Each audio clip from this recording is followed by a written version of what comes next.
This is a picture of my great-great-great-grandmother, and the baby she's holding is my great-great-grandmother.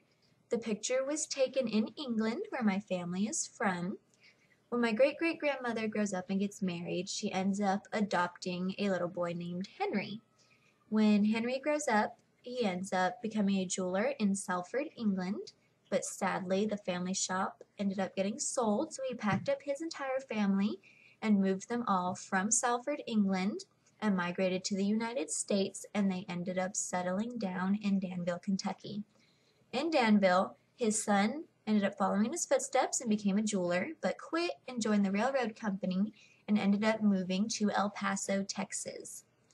Once in El Paso, he ended up meeting a woman, they got married, and they ended up having some kids.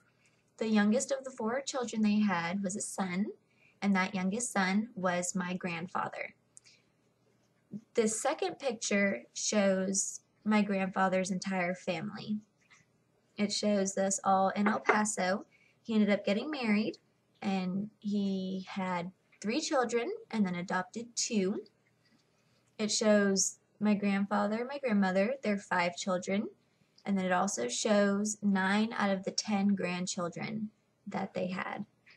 The reason I chose these 2 pictures for my movie is because the first picture, it shows my family history. It's a picture of where we came from back in England.